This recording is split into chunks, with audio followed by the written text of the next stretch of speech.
being a team player and just trying to be efficient in the ways that you can be at the time. Everybody wants instant gratification. Everybody's so entitled to having what they want. And nobody's really used to just working for it and earning every single cent you make. At the same time, you have to swallow your pride and just know your worth and just grind. You have to grind. That first year is terrible. It's horrible. My first summer was horrible. Yeah, but I never complained.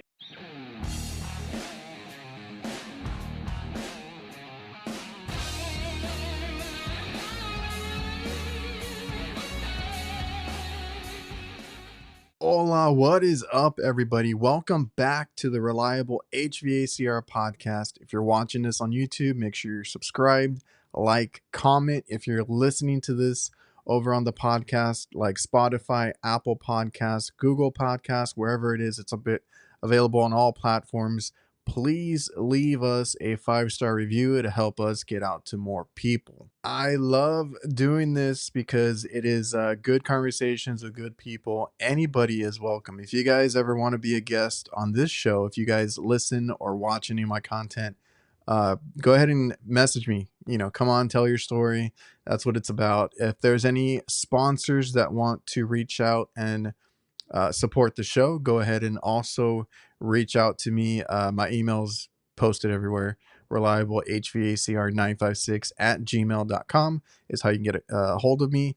Speaking of sponsors, today's episode is brought to you by my favorite CRM, Jobber. If you guys want to use a software that helps us boost our business, whether it's invoicing, quoting, scheduling, keeping track of your team, price lists, our maintenance plan is in there. Now they help you with marketing and running campaigns through emails, all that stuff. And you can talk to your customer through texting in the customer hub. They can request work. You never have to pick up the phone. They can actually request work online through text. You can tell them that you're on the way. All the stuff that you would expect from a professional CRM. If you guys want a free trial and discount, go to getjobber.com/reliablehvacr. Also, VETO Pro Pack, the best tool bags in the game. I know people tell me the first thing is always the price. Let me tell you, other brands that I used to get at the supply house never lasted me. So in that short amount of time, I was buying several of those bags when I could just buy one VETO Pro Pack tool bag. And if you want to go check them out, go to vetopropack.com. You can also get them at any supply house or place that you buy equipment. They usually have VETO Pro Pack, and they just came out with the MB3 Blackout, which I am super excited for because I actually had a hand in some major design in that bag, and I hope to continue to work with that. But I use the MB3 Blackout as my favorite. I also use the Wheelers. I use a lot of their tote bags.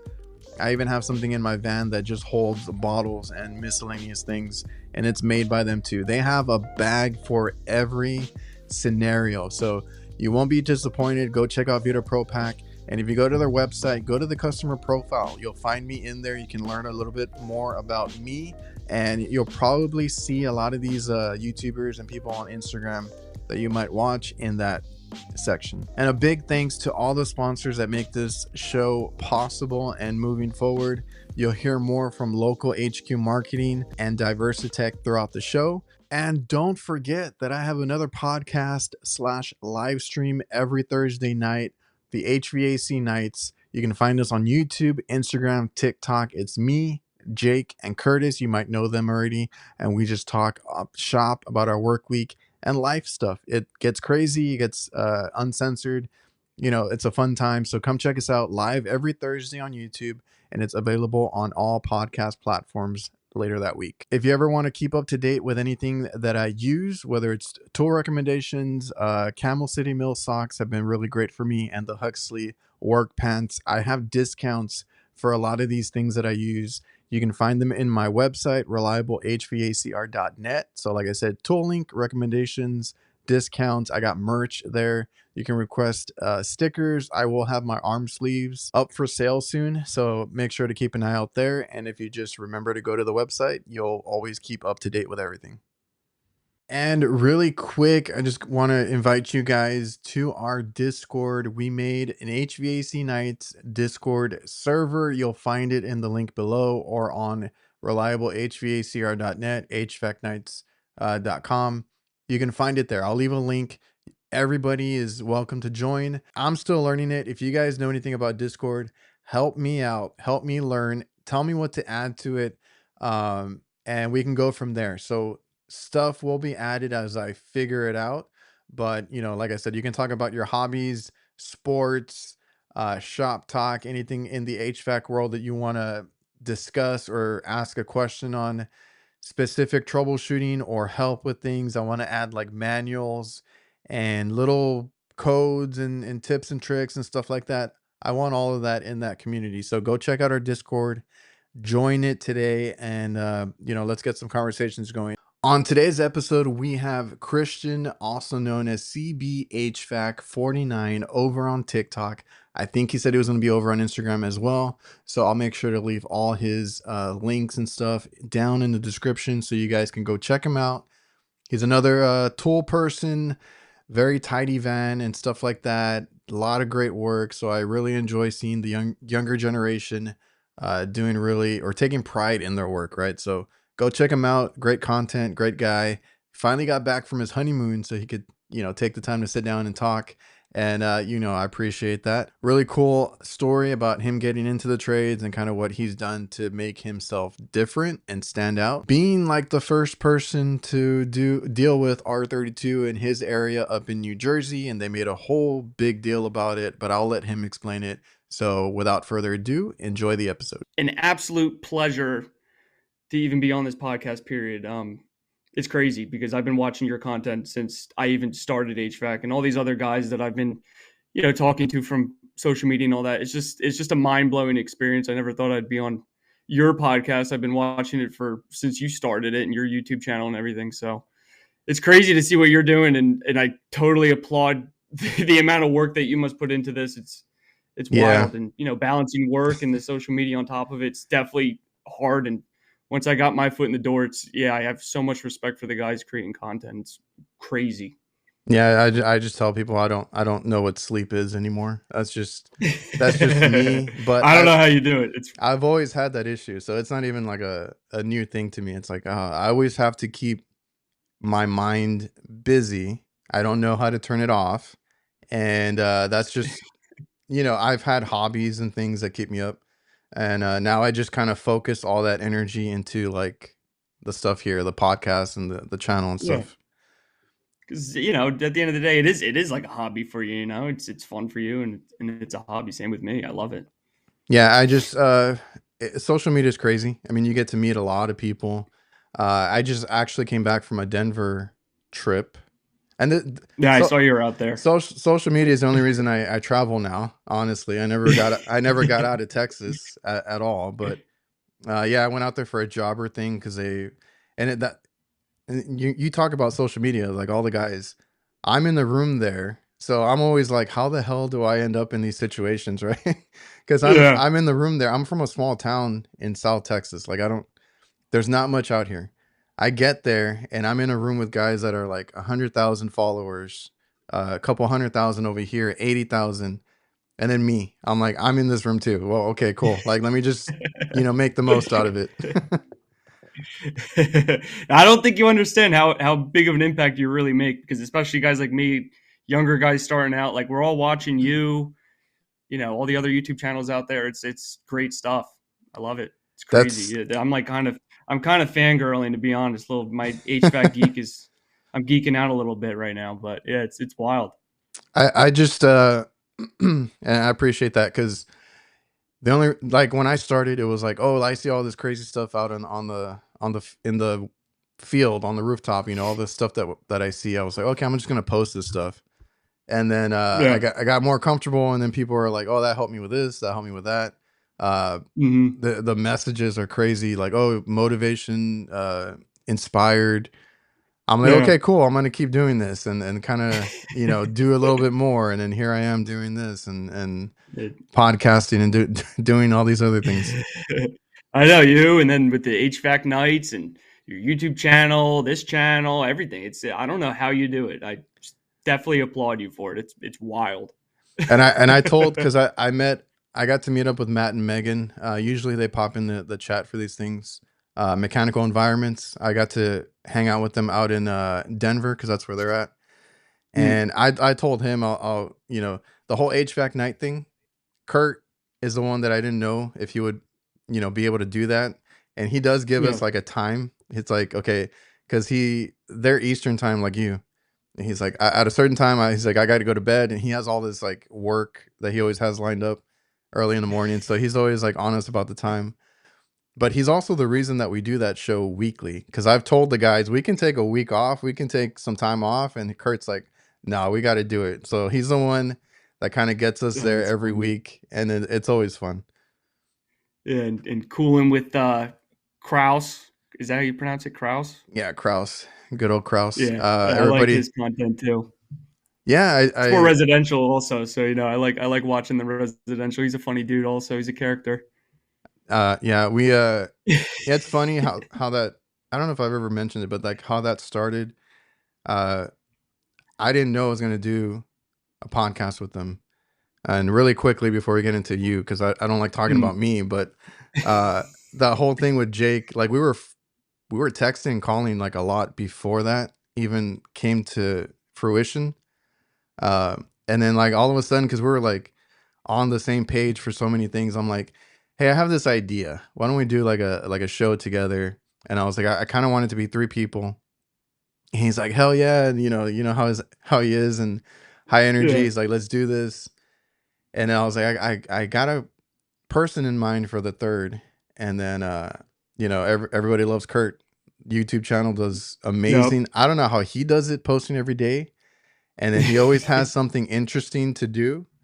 But Yeah. I was like, yeah, let's ask him, and he was on board. So that came out of nowhere. We were just talking about like other things, and I'm like, hey, let's do a show. So that's been fun. Yeah, it's awesome. I got to keep them in check sometimes though, because they get off the rails. Yeah. I noticed sometimes you're definitely the moderator. That's my whole thing. I'm like, I'll kind of control it. I'll put it together. You guys, go about Oh, and that's so tell funny. us your stories and all that, and I'll just jump in every now and then. So, well, Yeah. Oh, that's like I great. said, I don't want to talk about myself. Congrats on the wedding. You recently got married, right? Thank you very much. Yep, I Well, got married about 3 weeks ago now. So it dang, was a that's little still hectic leading up to it, the planning and all that. that's still So fresh. You yes, you got back from the now I honeymoon. could really focus. Yeah, I was in Jamaica. Oh, how was So it? that was fun. It was good. It was a lot of lounging, which I'm not really used to, but it was 5 days, so nice little break, a little reset, which is good for me. I don't really like taking vacations. I don't like doing nothing. You know what I mean? Like going to a resort. Like I've never been to a resort before. This is my first time, and lounging I don't do well with. Obviously, I don't do well with the sun either. So it was new for me, but it was great. It was relaxing. It was romantic. So no, I loved it. It's funny. I had to have a tech come into my room while I was gone too for my mini split. Really? Yeah. Well, it's so hot there. It's so humid. And I don't know, maybe my tech mind while I'm there, it's like, oh, this is my mini split. So I'm going to like bump it up while I'm gone to Oh, 70, thinking I don't really know why I cared, but I did. So then I bumped it up to 70. I left. I come back. All my walls are soaking wet. I got water draining down my wall. I just couldn't keep up with the humidity. Those units there, they got to keep them at like 60 degrees to just maintain dehumidifying. So yeah. it was just a wet mess when I got back. I'm like, I got to just leave it on 60 and forget about it. I don't know why I cared. I know. It's like you're on vacation. I know. Yeah. So how was Jamaica? Did you guys get out and Not explore? really. It was. I didn't realize this was kind of like their stormy season, so it was pretty Oh, windy and breezy the whole time. So a lot of things were canceled. And I live here. I'm right on the beach in the Jersey Shore, so I have full access to boats and fishing and seeing whales and dolphins as much as I want. So I mean, all the stuff that I could have done there, I could just do at home whenever I pleased to begin with. So I didn't really go crazy doing the activities. yeah. I'm like an hour or so from the beach here, so I'm like, if I ever want to take a vacation, I go there, right? And you can do a Yeah. lot of it. But I get you because I am the same way. I feel very weird when I don't have work, or even Yeah. like during slow season, I hate it. Like if I get a half day or a day off here and there, I was like, what is there to do? Like I gotta Yeah, work. I get anxious, and I feel like I feel like I need to earn that beer at the end of the day. You know what I mean? I don't like to just wake up and have a beer. I like to earn it. I know. So I it's just like I feel weird. I feel out of place. I feel uncomfortable when I'm on vacation. okay. That's exactly how I am. Cause like, well, I've gotten used to it a little more now because we have kids. So like, we want the kids to, Hmm. take Yeah, vacations with exactly. us and spend some time. But I try to have like a little on and off switch. But like, Hmm. I guess it bothers me more when I'm here like by myself. Like I said, if it slows down or anything like that, and or we get these days that I don't have work, which happens, in the winter here because it doesn't get super cold. We don't have no heat, no heat. I'm sure you guys have a lot of different Yep. scenarios up there, but um, I'm like, man, because I work for myself, and I'm like, man, I still get my check because I get paid weekly. Technically my dad's the owner, right? So I get a Hmm. paycheck every week, and I'm like, man, I'm not earning my paycheck here, like just sitting around. But I try to Yeah. find something to do, right? I'll figure out something or Yeah. catch up on paperwork, whatever it is. But Yep. I don't take days off either. It's weird. Yeah. I don't like to. I love doing what I do. After the summer, I usually maybe I'll do a 4-day weekend after the crazy summer. I'll do a Oh 4-day man. weekend and just chill out. But that's the most I'll do. This podcast is presented by Local. Local works tirelessly to help HVAC contractors rank higher on Google. They use an attack methodology to make sure that contractors dominate their local service areas and increase their market share and generate higher revenue. Reach out to Local at localhq.com/reliable. Mention me or the Reliable HVACR podcast, and you'll get 2 months of SEO for free. How hectic does it get there? Because like you work for somebody. Is it a big company, small company? Yeah, so I work for Rostrum Premium Home Services out of Wall, New Jersey. It's Monmouth County, Central Jersey, I'll call it. So we service Monmouth and Ocean County, and so I do mainly. Well, I'll tell you what I do. I'm a lead installer for we do residential HVAC, and then a couple years ago we actually just expanded, so we do electrical and plumbing as well now. So that's been super interesting. Kind of starting with the company when it was solely an HVAC company, and then watching it rebrand and being a part Yeah. of that as well. So it's definitely been crazy to say the least. And our summers are pretty wild. A lot of 6-day weeks and doing installs every Saturdays for a few months at a time in the summer. But that's what you do. You work hard in the summer and enjoy the winters a little bit more. Are you strictly install then? Do you do any service? Yeah. I mean, I'll go on some service calls here and there too, but we have a full blown service team as well. But the way how our installs go, if we do an install and then we're kind of married to that install for the first year or so. So if Yeah. anything happens within that year, we're going back and adjusting it. Oh, so you'll be the ones going But back. yeah, yeah, and Okay. that's kind of like the culture that we instilled with the company. Like installers aren't just installers. Okay. Installers are service techs as well. So they Yeah, have a because lot of I high expectations for installers too. I can't tell you how many times the install team will go out and install something. It doesn't work a few days later, a month later, whatever it is, and the service guy, a completely different person or team, has to go out there and Yeah, fix it. And it's like, well, why did they do it this way? Why did they do this? And there's a whole like conflict there. I yeah, think I think it's it's strange. cool and better when it's like the actual people that installed it that can also go back Yeah. if there's any issues or anything. I know, and I've even heard companies, they'll have their install team go install it, and then they'll have a service guy go over there and commission it. So it's like, Really?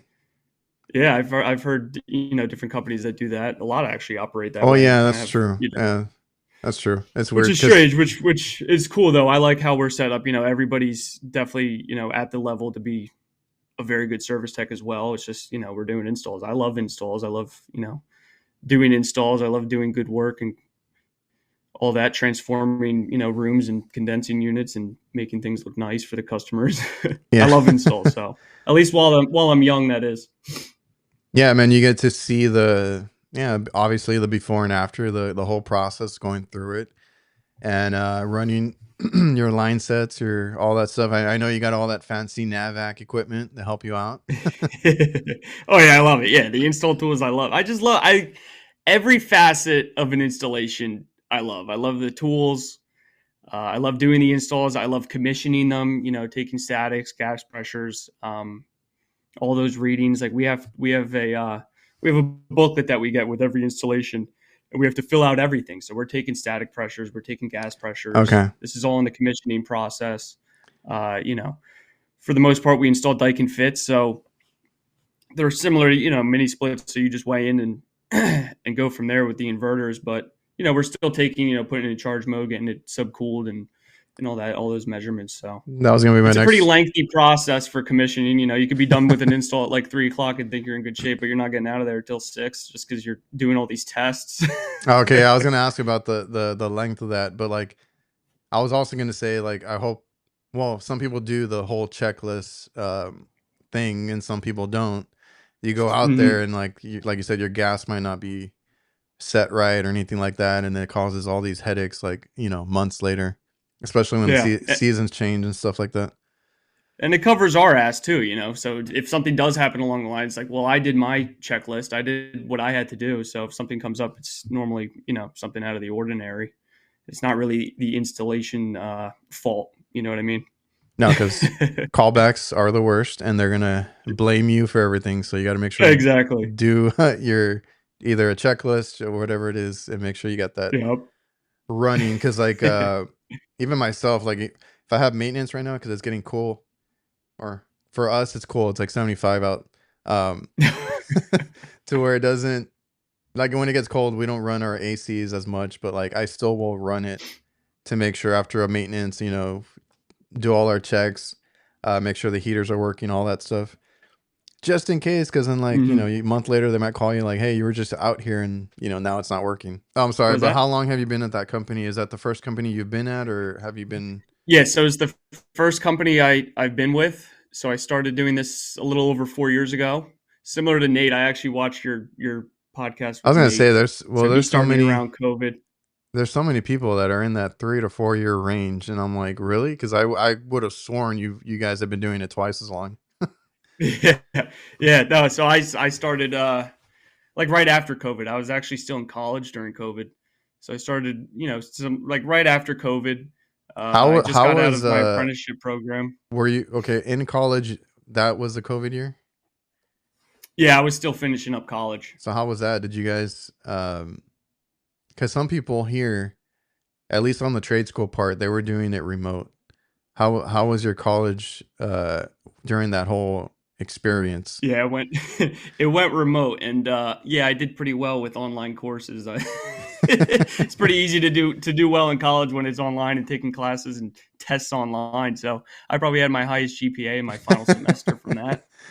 But was that trade college or was that something else?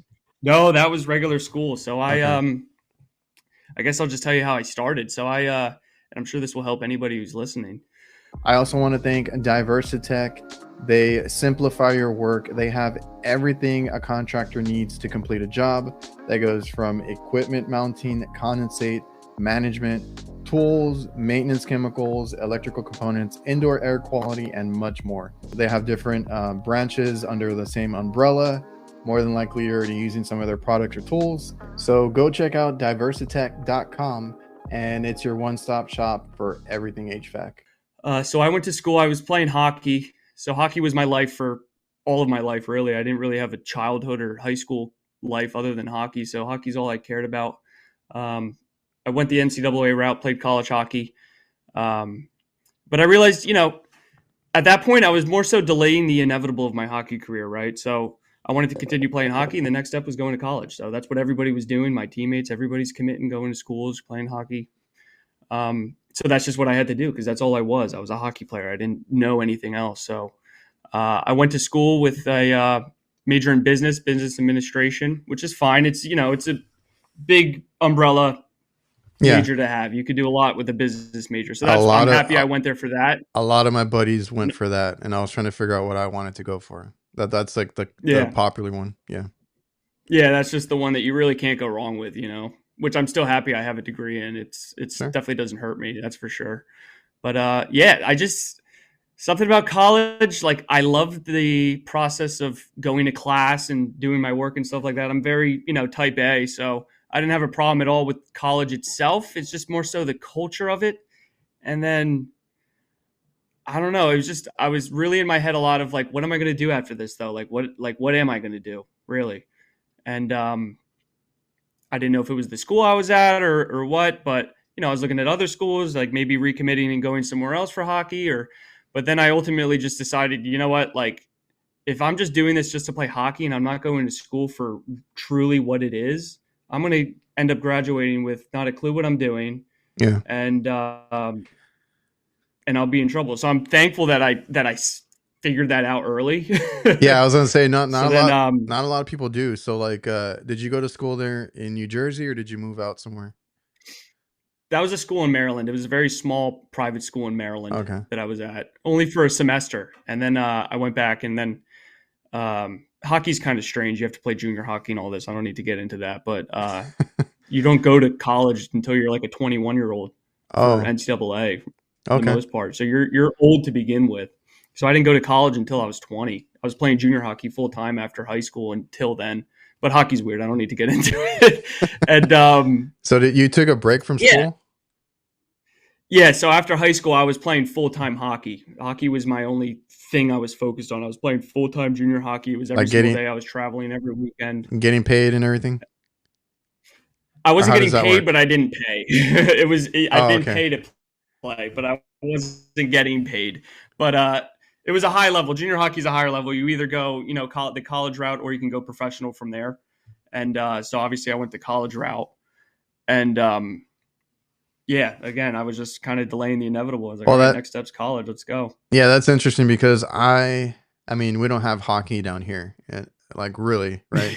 Not the same. But I was into basketball, so my whole thing for me, because like my mom would ask me, like, "What are you gonna do later?" Right? And you know, bless her because she was always looking out for my future. But I'm like, no, I'm gonna be a basketball player. Like that's it. Like I Yeah. was in it since I was little. Like I used to watch, Michael Jordan. I got into everything. And that's what I'm like paying attention with my kid, right? Because like he turned 11 now, and I was like, man, by the time I was like fourth grade or so, like I was super into sports, like basketball, playing with my friends, going out every day, to parks and different things, and like I was like, I want to get on a team, I want to get on a team, and I finally got into one, and then I was just like focused, super focused on that, like through middle school, high school, to where I was like, this is all, like you said, this is all I know. This is what I want to do. I don't know anything else. I Yeah. don't want to do anything else. And it took me an injury to be like, okay, I can't do this anymore. So I was like, Mm, I need a career, right? So yeah. I tore up my knee, I tore my ACL and stuff, and I was like, okay, I can't, like I didn't have a good surgery. I didn't have good like my mobility is still not there. So I was like, Hmm. I can't even do this. That's what got Yeah. me to think about it, and my parents too, but at least you realized it before you got to that Yeah. point. Like I realized it while I was still in there. I was like, I got to get out of here. This isn't what I need to do. So yeah. So then I did finish. I ended up doing, online at my community college. I'm like, at least I want to finish what I started. And yeah, so I got my associates in business. And after that, though, that's when I was, really panicking almost. It was a very dark point in my life. Like I didn't know what I wanted to do. I didn't know what I wanted to be. I was like 22 years old, and I was like, I had no direction. I was like, it was horrible. It's a horrible, like I had almost, like an identity crisis. It was like an identity Yeah. crisis at a young age. It's like, who am I? What am I? Like how, like Like I know I what's have your something in me, but I yeah, didn't know like where to point it. what's your place in life? What is like what can you do? Yeah, it was really tough for me. It was hard. It's just like I know what my potential and what I could become, but I didn't know where to put it. Yeah. It was hard. And today's episode is also brought to you by GREE Comfort. I have heard nothing but high regards for GREE themselves. GREE offers not only just ductless mini splits that you might know them for, whether it's single zone or multi-zone.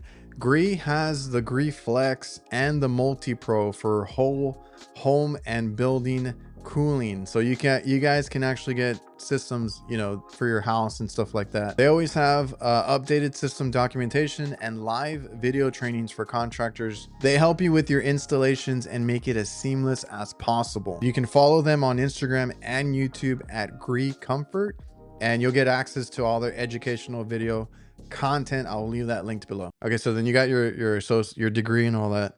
Did you try to get a job with that, or what were you trying to do after that?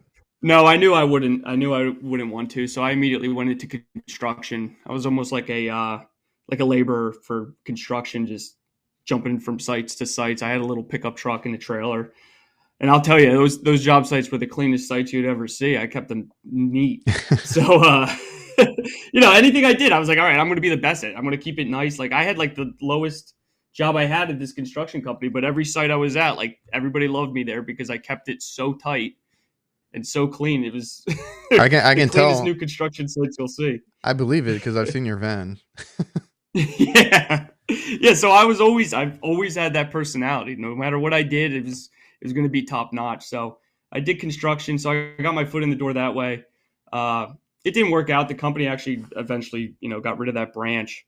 So then I was struggling. And the way I found the HVAC company is actually my dad's friend from boating and all that. My dad, he's a marine engineer. So he does more high-end dinner boat cruises and yachts.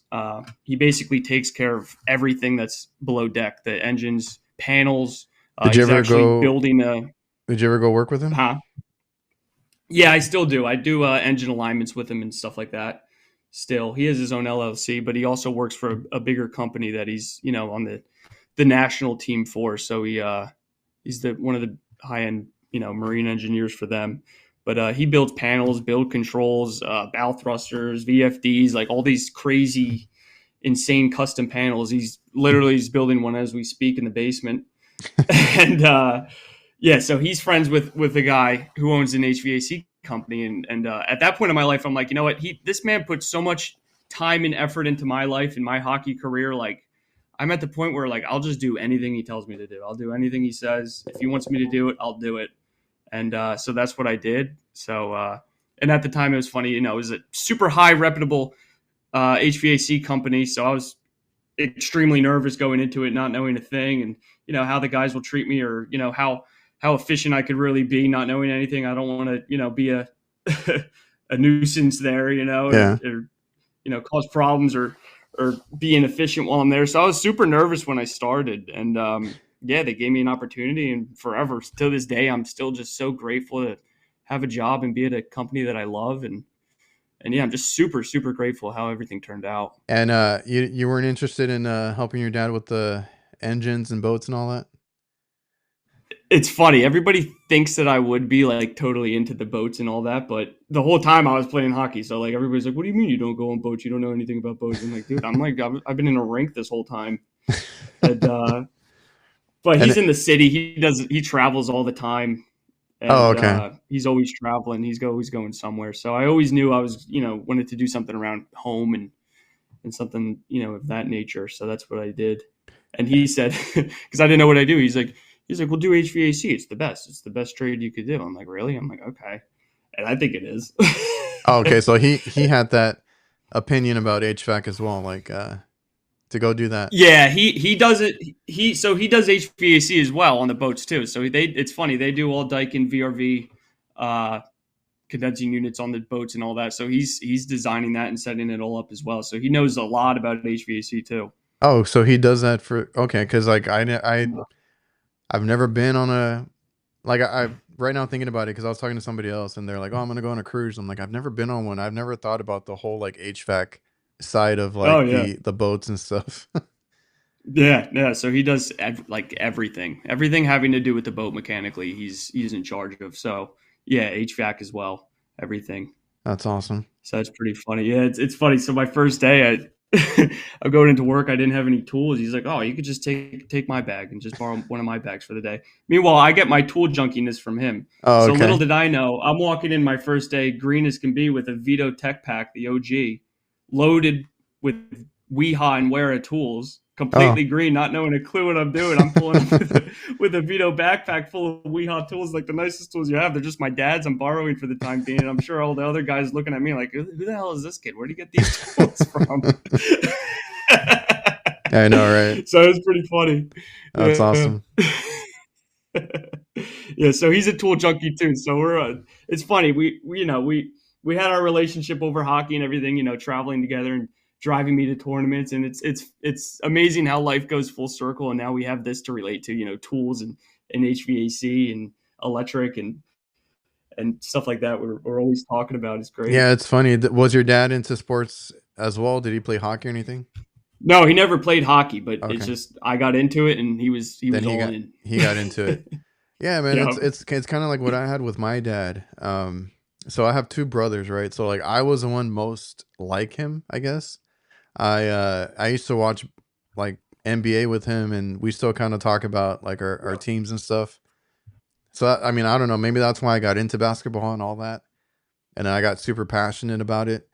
And then he was an electrician. I remember like all the weird hours he would work, and working at the Hmm. hospital, graveyard shift, all that kind of stuff. And then he got into food service, started his own company, and then like I came along, right? So like I've done a lot of the same stuff that he's done, and we kind of Yeah. I'm happy that we get along and everything. Like we're not at each other's throats or anything. My little brother that works with us, he's the one that we kind of conflict with sometimes, because he's very like OCD about things, and we're like, oh, just get it done. But Yeah. yeah, like I've been the one that's most like him, as far as like hobbies and all that, and it's been cool because like before, like I said, growing up watching sports with him, different things, and then now getting to work for him or work with him, and Yeah. I'm glad that we're like minded because we both like he's real passionate about work. It has to be done the right way, a certain way, and all of Hmm. my work ethic has been from him and how I um, kind of like do things. Like I research, I do a lot of this stuff because I would see him do that. If he didn't know something, he was going to figure it out and find the answer. So I've always had that mentality, and I got it from him, Yeah, exactly. Yep. and it's Yeah, really same cool. here. Yep. Yeah, he's definitely a huge influence on my HVAC career as well. It's funny. I'm on the phone with him like all the time throughout the day. He's like my 24/7 tech support. I could just call. I could call him about anything that I'm doing, in a residential aspect, and he knows everything. So I know I could just call him instead of bothering somebody else. I can call my dad. He's always going to pick up and Yeah, and he helps me with a lot of things. my dad doesn't do HVAC, but I will call him when I have like an electrical problem or something where I can't wrap my head around something. I'm Yep. like, "Hey, look, I need you to explain this to me because I don't know what the hell's going on." And even if he doesn't know the equipment, he can usually walk me through something, and I'm like, oh, okay, that's what it was. And I'm not a phone person.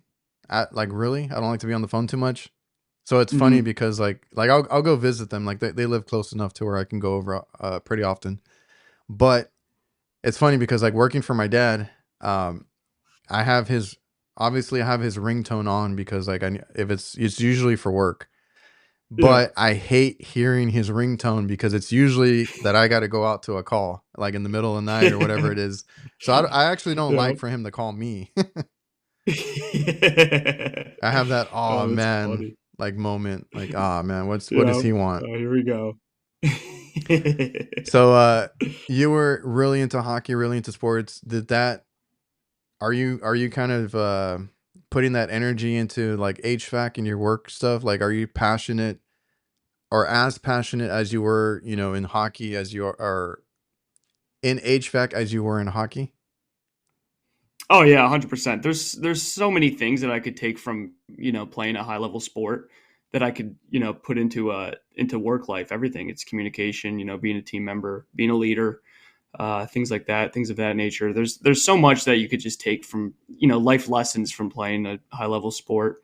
And no, but I definitely take HVAC way more serious than I ever took hockey. Like looking back at hockey, I'm like, I could have gone far. I Oh, just wasn't dude, disciplined. I'm the I same way. wasn't disciplined at all. Like people ask, like, "Oh, why didn't you go and end up playing pro?" Like I could have. I could have played anywhere I wanted, but I just was not disciplined at all.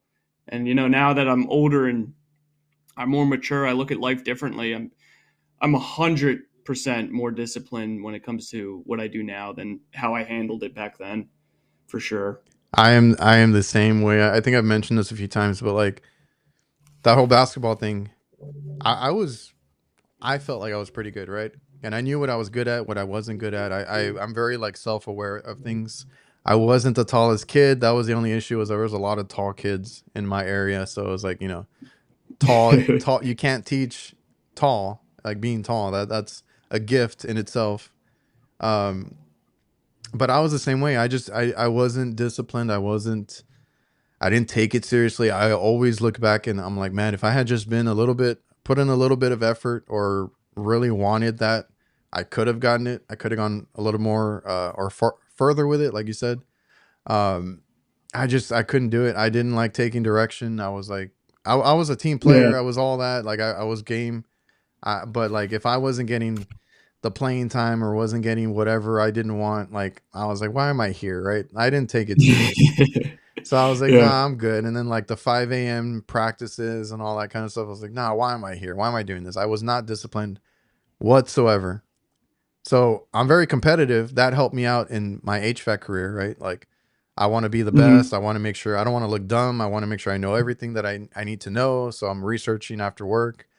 All of that came over from the sport thing. But like at this point, this is my career. I don't want to give up on it. I don't want to not take it serious. I don't want to be, um, like, I don't want to be any of these lazy techs out there. Like, I want to be different.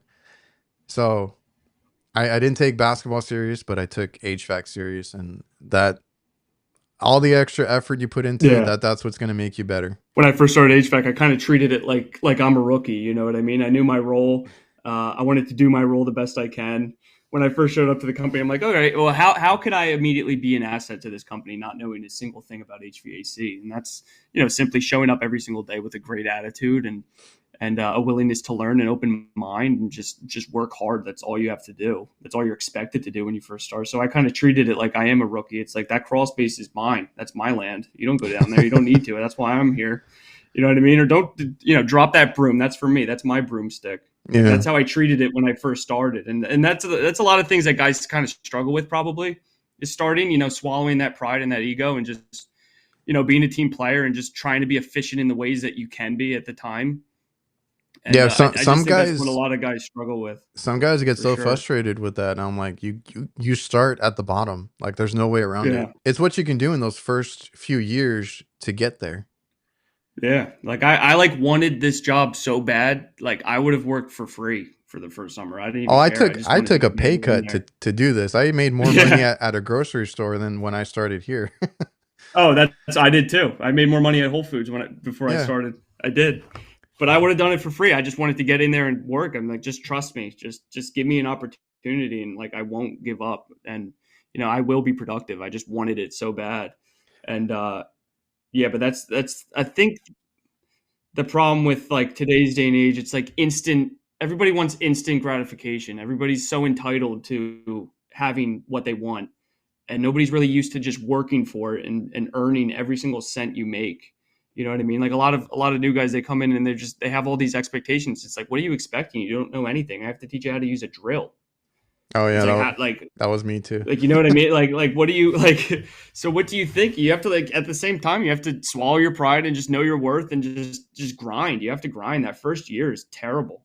It's horrible. My first summer was horrible, Yeah, because but I never complained. I didn't have it easy when I started either. Like I took a pay cut. I made more at the Sam's Club than I did working for my dad, even though it was his company. Yeah. And I got like a little pay bump a couple years later. Like I was making like probably less than $500 a week. I was like, I didn't Mhm. have much. I made my dollar stretch as much as I could. Like I was comfortable, I guess. And I was like, eventually I'm gonna get paid what I should get paid. And then now I'm like, I'm super comfortable. I can do whatever I want. I bought a house, I Yeah. bought cars, like it all comes. It's just not that first year. Yeah, you just have to earn it, which I love, though. And it's such an honest trade. Like if you don't know anything, you can't get away with it either. You're so easily exposed. You know what I mean? Like if you come totally green, like it's so obvious that you're totally green, which I love. It happened to me. I love it. Like you have to really work for every single step, and that's what I love. The accountability of the trade is just, I love it. I mean, the best option for somebody new is to just go in and just be front up with them and honest and be like, listen, I don't know anything, but I'm willing to learn and I'm going to work my ass off for you, and I'll never complain about anything. And that's all I could offer. And then for me, when I get new guys or apprentices too, if I could see that they're really putting in the effort and they want to be there, that ultimately makes me want to put more effort into them. If they're actually going to absorb the information that I'm giving them and do something productive with it, so it's only going to make me want to put more effort into them. So that's kind of what happened with me and all the, the leads that I was with when I first started. They could see that I was truly interested in what I was doing, and I'm all in. So, they definitely put the time in to teach me for sure. How long did it take you to kind of pick up on that? Because like you didn't have any trade school whatsoever. You learned everything on the job. Mm-hmm. Yeah. So when I first started, my first summer, I went right into it. And then come the fall, that's when I started trade school. Did you start in the summer? So that first, yeah, I got thrown in the summer, in the spring. I just immediately started. My first season was the summer. Dang. And it was just me and one other lead. So like me holding him back, him having to teach me, I felt horrible. Looking back at it now, it's like, oh my God, it's brutal. I would hate to work with a complete green guy in the summer, me and him alone, doing a full swap out, AC and furnace and coil in the attic, and him having to crawl from the attic outside doing it all. And I'm just sitting there, trying to watch and just be efficient as I could be. But, that's what ultimately, forced me to do a lot of research on my own, a lot of homework myself. And, I got to get better than this. I got to get better. I got to get better. I got to know more. I got to be, better for this guy, like I felt guilty at first almost, but it was tough. That first summer was, it was brutal. That didn't scare you away? The summer, the hectic and all? It almost did. Yeah. It almost did. I got to be honest with you. There was times where I'm like, I can't do this. I don't know. I can't, I'm not being helpful. Like this is taking us, I'm working 70-hour weeks because these installs are taking so long, because it's basically one guy by himself, and I'm helping, but I'm not helping as best as I could. How long do you think it took you to kind of grasp, kind of actually doing work and not being the helper? I would say after the first year, I really, because again, I was from the start, I became obsessed with it. It was all I did. My face, I would come home and then my face would just be in my computer screen, just researching and watching videos and just being obsessed with it. So I learned pretty quick, and especially living with my dad in the first half of my career, going home and asking him questions and him teaching me stuff at home too.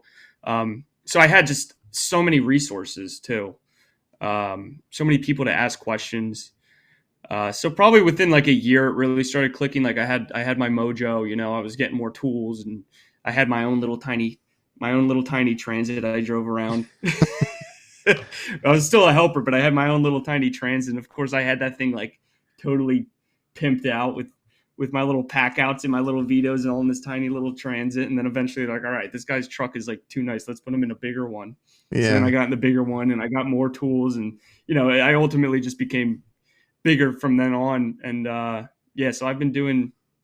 So I'm 4 years total. I've probably been leading my own jobs for maybe 2 years. How many VETO bags you got now?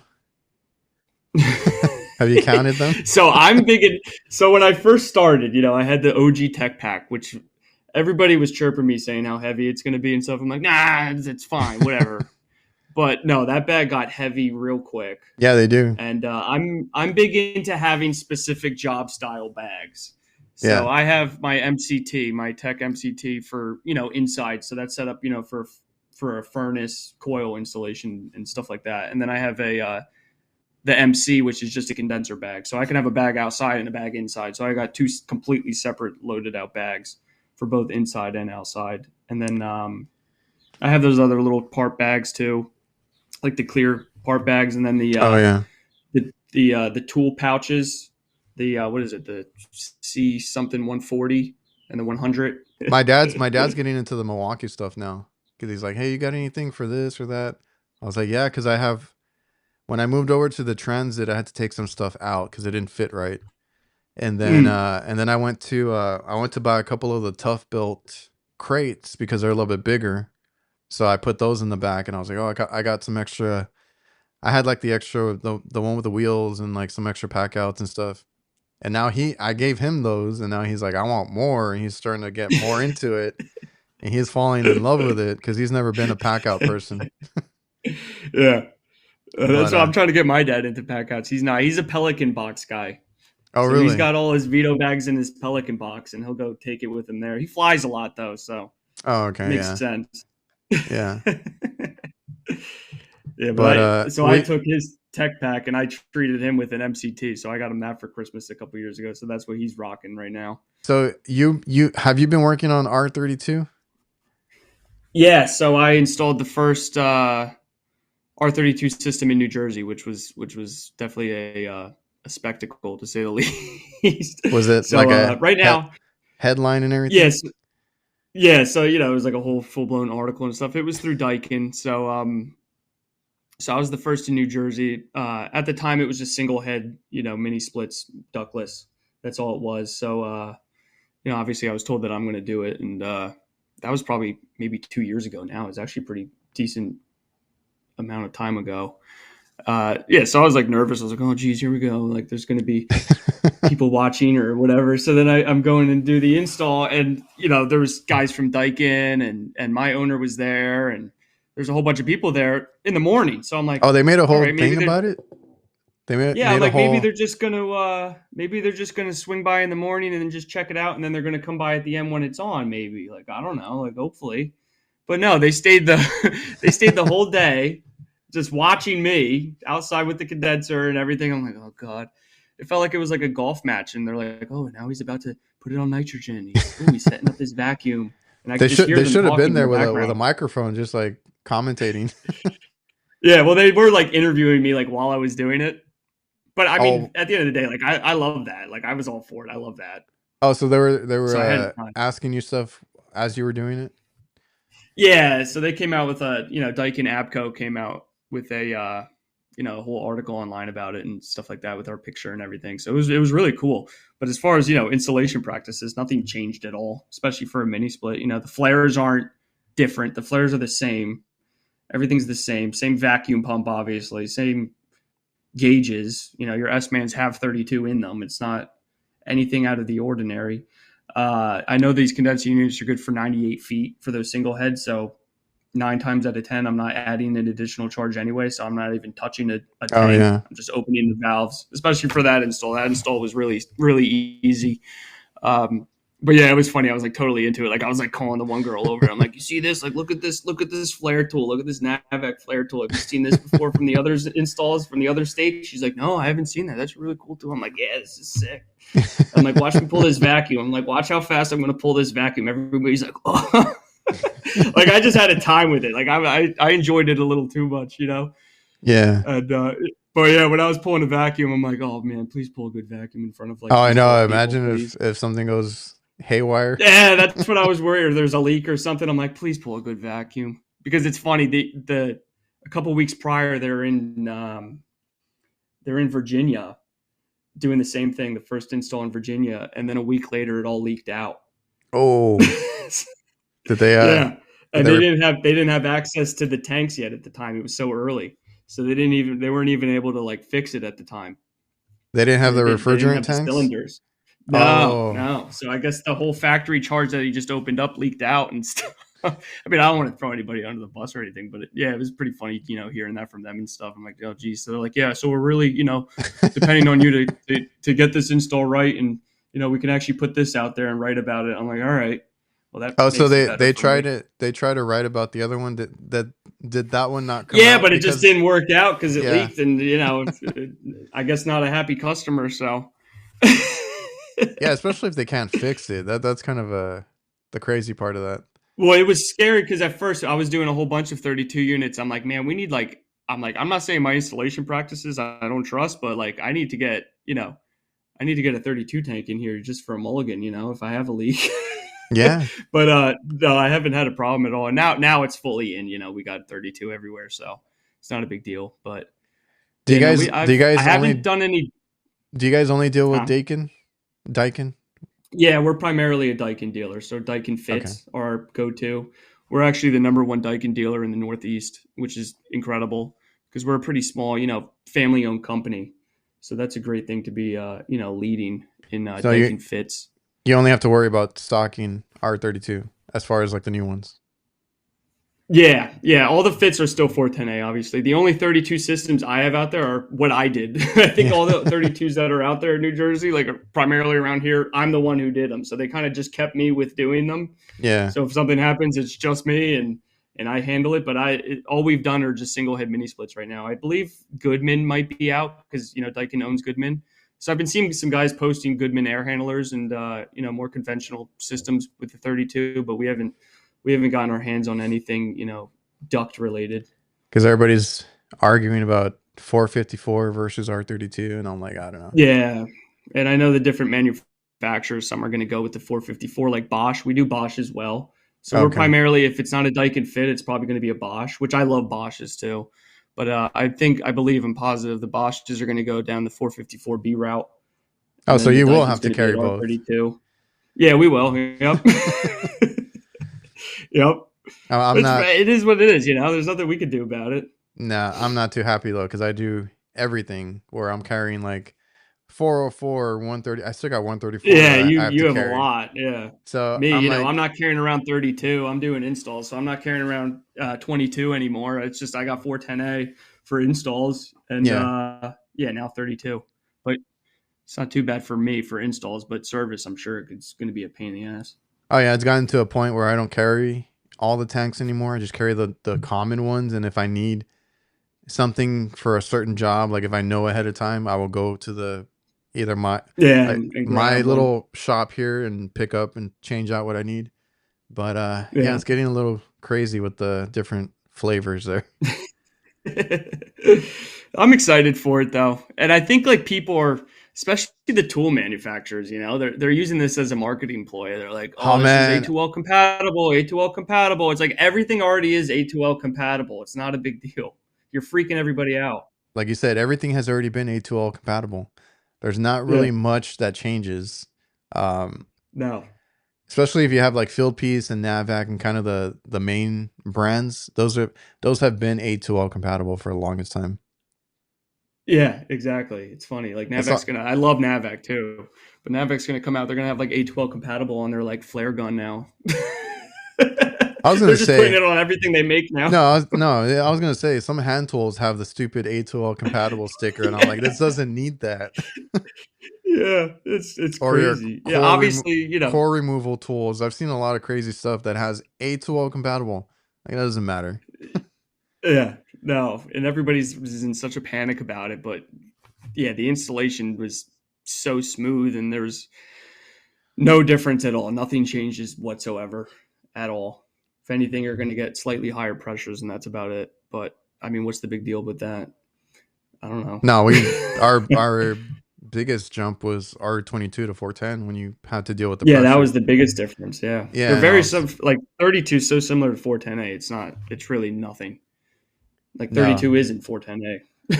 I know people don't realize that. And I'm lucky. It's funny. Like my first summer, it's like flowy nitrogen. Like everybody, like that was like we're very to the book. Read the manual. Flow nitrogen. Like very intense the way that their operating procedures there at work. And then I go to school, my first year of school, and the teacher's like, "Who purges nitrogen?" And nobody's like, "What does that even? What does that mean?" Yeah. you know. And like for me, it's like that's all I know because it's the only company I've ever worked for. So I only know the right way of doing things. I So mean, you there's no did right and wrong way of doing things, but the preferred way of doing things. the better way where you don't get callbacks. yeah. That's the way. yeah. So you went to school while you were working? Yeah. So here in New Jersey, so what I did is they have the apprenticeship program, which Mm, is you do your school at night, and you have to have a sponsor. You have to be working for a company in order to get into this adult program for apprenticeship, which is a night course, which is like basically the same time as regular school semester. You have your first semester and second semester, and it's at night. It's like a few days a week for 3 hours a night. Um, so then, in order to eventually, if you wanted to get your HVAC license, you need 4 years completed. You need to graduate from that program, and then 5 years in the field and then you could sit for your test. So I just finished my 4 years in the program. So now I'm starting my 5th year in the field. So then in about a year, I'll be able to sit for my test, which I'm kind of dreading. I heard that test is really hard now. New Jersey finally got on the ball with having accountability in the HVAC industry, so which is good. I'm happy about it. It's actually proves that you know something if you pass this test, not just getting grandfathered in and just plumbers walking around with the HVAC license. So no, but this test is going to be hard. So that's I got to start studying for that. And HVAC is such a as HVACR. That's what the test is. It's such a broad industry. Yeah. As opposed to, don't get me wrong, I may be biased talking about it, but plumbing and electrical, it's more, in one direction. But HVAC, you're going from like gas to ventilation to combustion to duct sizing to refrigeration, like all that's in one test. And there's me to have like business stuff in it too, at least the one I took. Yeah, and business. Yep, and there's business. So for me, that I'll primarily be in residential my whole life. I already have an idea that I will be. But I need to take this massive test that covers everything. The other 75% of the industry that I have to pass in order to even do business in residential. They should have different sections of tests that you could take. Yeah, it's so weird though. Even here in Texas, the way they have it set up, I didn't like it, but it is what it is, right? I mean, that's how you get it. That's what's in place. But like, I can't tell you like probably 75% of the stuff on the test I don't remember.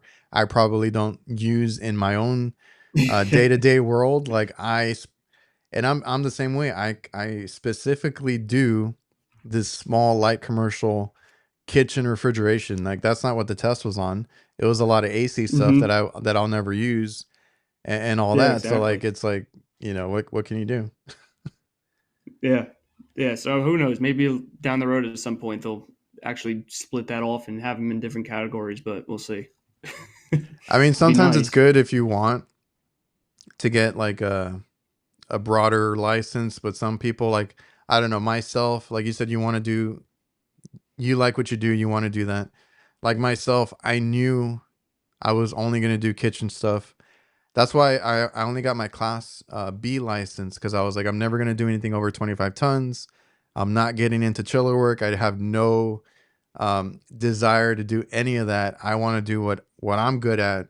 And it's what basically what me and my dad do is kitchen stuff. So that's what I'm going to do. Yeah. And I'm perfectly fine because we make enough money here. I don't need to take on any big projects or anything else. Like I want to do this. So we went over your tool obsession a little bit. You have quite a bit in your. Is it a van that you have? I forgot. Yeah, it's the box truck. So it's like the F-350, big box truck. So I have like the little side cabinets on the exteriors too. My dad used to get after me. So it's like a classic install.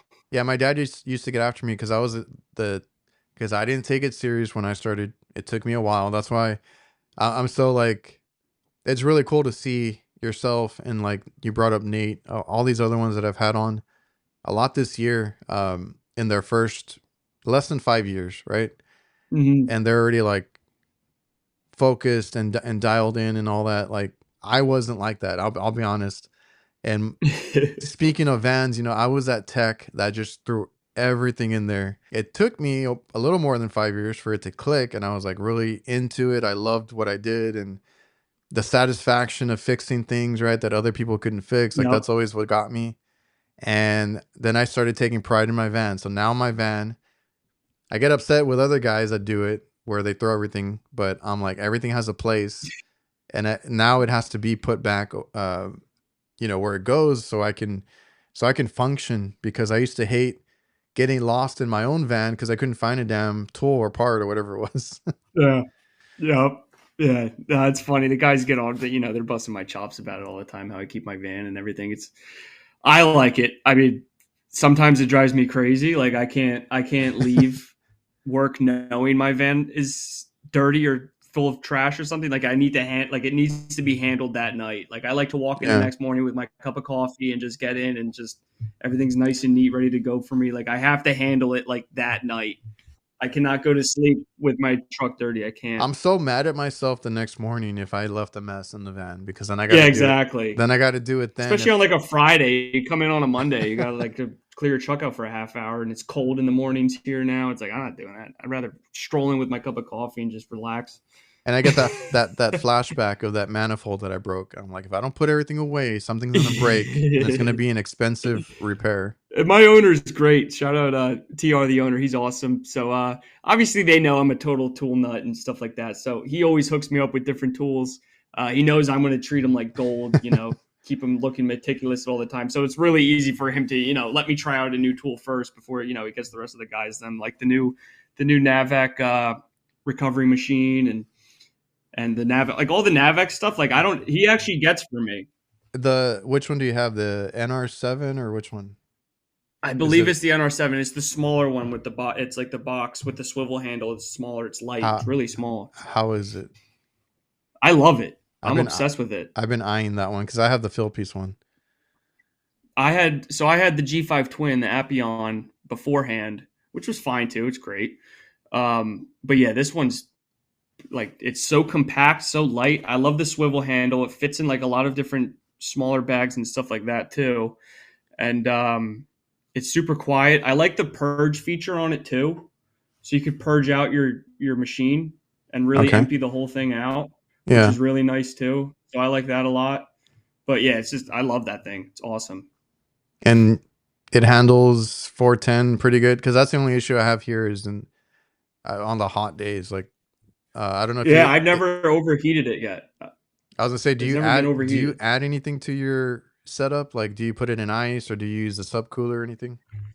Sometimes, I mean, for residential, it's like I really am not, pulling out all these 100 pounds of refrigerant, so it doesn't overheat too bad. But when it does get real hot, like, I'll put the cylinder in like a bucket of water and ice or whatever. But I mean, very rarely I really have to do that.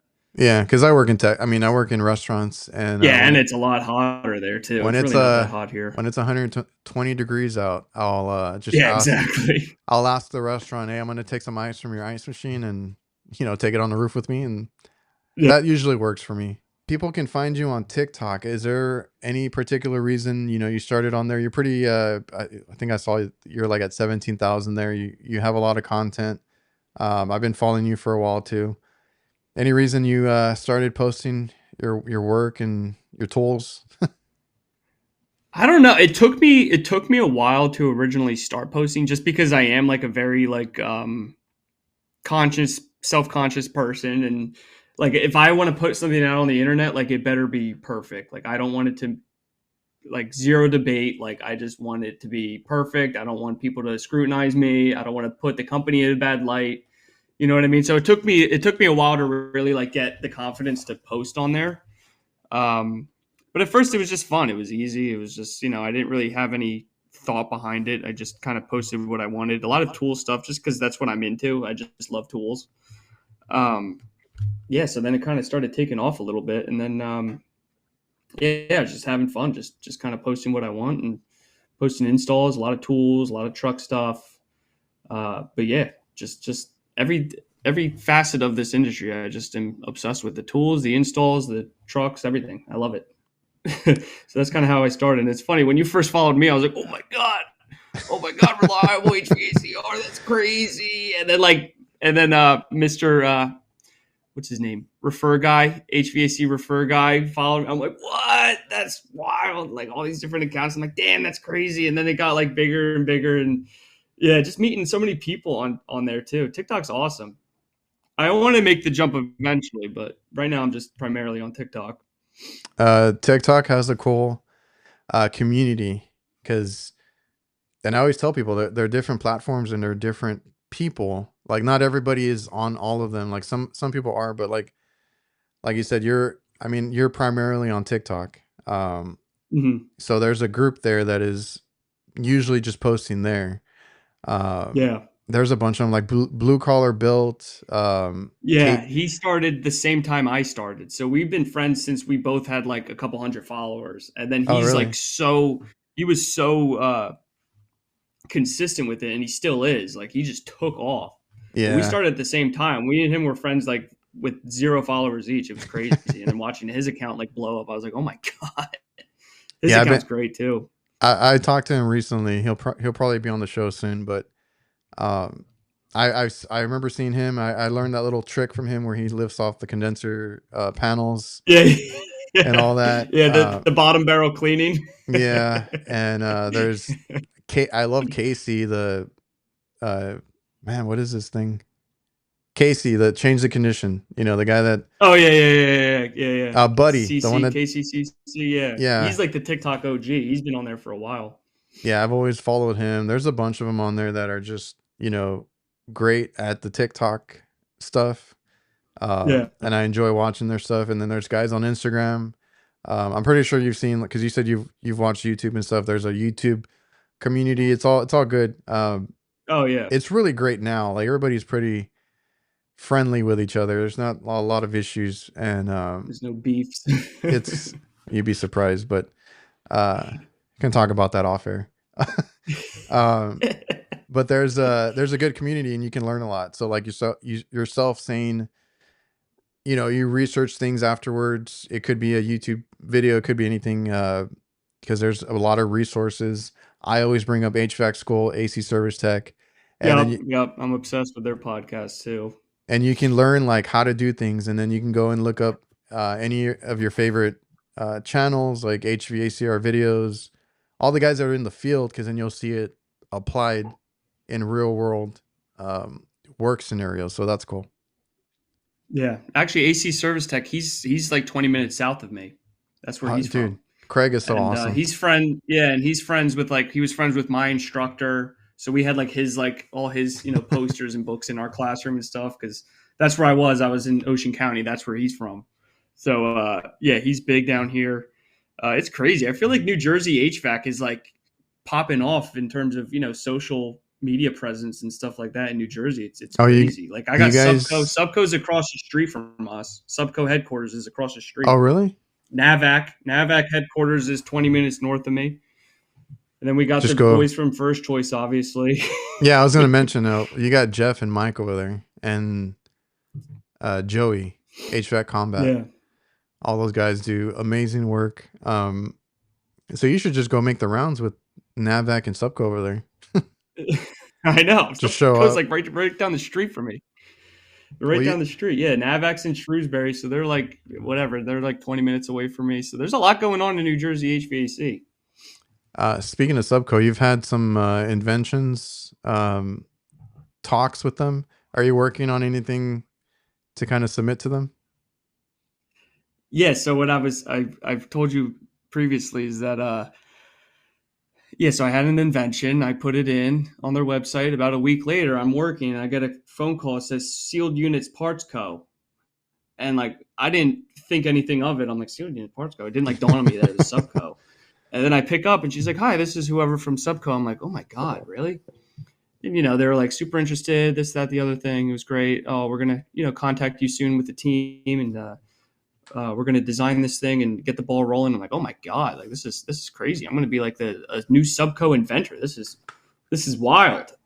And then, Yeah. eventually down the line, I was kind of wondering what's going on. I reached out to them. They hit me back and they said, there's a similar product out there already that kind of falls in line with this. And it's something that we can't really move forward on. But obviously, if you have anything else in the future, we'll be happy to hear it, which is fine. I'm not going to have any ill will about them or anything like that. I use plenty of Subco inventions still. So, yeah, I got some other things up my sleeve that I'll eventually send over. We'll see.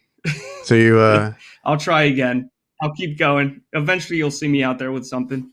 do you try. Do you like to tinker with stuff, or is it just like a creative thing, like you kind of coming up with these things? Yeah, I kind of well, I'll tell you. So what I had originally was a level platform. So it was like an adjustable level platform, big base for cylinders, scales, vacuum pumps, things of that nature. Especially in the residential aspect, being in a mulch pit or something like that, being in dirt, being in bushes, like having a nice steady level platform, or even on roofs if it's wet, puddly, just having a nice sturdy level base, which was cool. I have that built out also. And I sent them videos and pictures of it, and they're totally into it. It's just there was something similar enough to it on Amazon to the point where they couldn't patent it, I guess. Yeah. Which is fine. I mean, it's not a big deal. But yeah, I have some other things in mind. I'll have to keep under secret for now. All right, man. So we've been Oh here man. well over an hour. I don't want to keep you too long. Is there anything you want to close out on? Especially being in this less than 5 years, like what is something that stuck with you or helped you to get to where you're at? Because you're doing pretty well for yourself early in your career. Yeah, I mean, the only thing that I really did is just, when you first start, you just have to work your ass off. You just have to prove to the company that you're here and you're really willing to learn and you want to be here, and you're fully invested. Not only, it could be financially when it comes to tools and all that, but also emotionally. Like you really are paying attention and you really want to take something from this. And that's the only thing you could offer when you first start. And then, the longer you get into it, and if it's something that you truly do want to get into and become great at, it just takes a lot of discipline, a lot of research. I've had days where I'm working all day and I come home and I find myself just zoned out on my computer, just reading, and drive my wife crazy a little bit sometimes. But I just get so wrapped up, so invested. Sometimes it's good to be obsessed with what you do. That's what really makes you excel in it. And yeah, it's just you're never done learning. And I'm sure everybody says that. It's you never learned enough. You never know everything. Nobody knows everything. Not a single person in this industry knows everything about this industry. Everybody's learning something. I'm sure you still learn lessons every day about something small or something.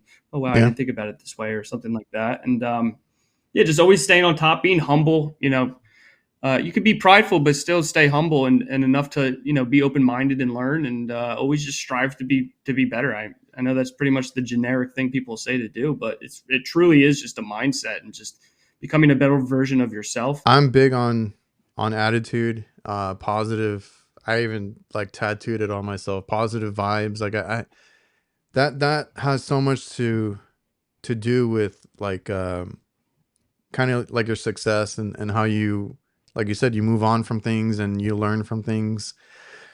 Because if you're just negative or complain all the time, you're not going to do well. It's just that goes a long way with that. And we all have hard days. We all have those bad days. I've had those too, where I'm like so upset at the end of the day. But you move Yeah. on. You move on. You get over it, and you go back to work. Right. Um, Yep. Hobbies help if you guys do anything out of work. I've been trying to get more into hobbies because I feel like I'm I working. don't have any hobbies. I think my hobbies are cleaning my tools in my free time. That's how I was too. That's how I was too. I'm trying to get with the kids. I'm like, what do you guys want to do? Want to play a video game? You want to watch a movie? What is it? Like I'm trying to get my mind Yeah. off of work somehow. And Yep. I'm trying to get back into working out and stuff like that. I need to do something else because I work 7 days out of the week, whether it's physically in the field, doing computer work, whatever it is, Yep. or now like editing and stuff. So I need to get my mind off of it. Yeah, well, you do a great job at it. So just an absolute honor and privilege to be on this podcast, and not only be on this podcast, just be a part of this industry in general. It's just I'm just so thankful that I found something that I truly have a passion for, and I'm so grateful for it because I feel like so many kids my age are still struggling to find something that they truly love and enjoy, and I'm just so thankful for the fact that I found that. All right, man. I appreciate you for taking the time. It was great talking to you here. I do enjoy talking to you because I've talked to you a couple times. I enjoy your videos, all that content and stuff. And uh, I hope you're doing well in this winter. Next summer, be ready for next summer. Oh yeah, for sure. Congrats again on getting married and all that. Yes, thank you very much. I appreciate it. I appreciate you having me on. It took a minute to finally schedule this thing, but That's how it I goes. appreciate it. That's It all worked out. I'm happy. No, that's how it goes, man. But yeah, everybody watching and listening, I appreciate you guys for tuning in, and we'll see you guys next time. Yeah, thank you.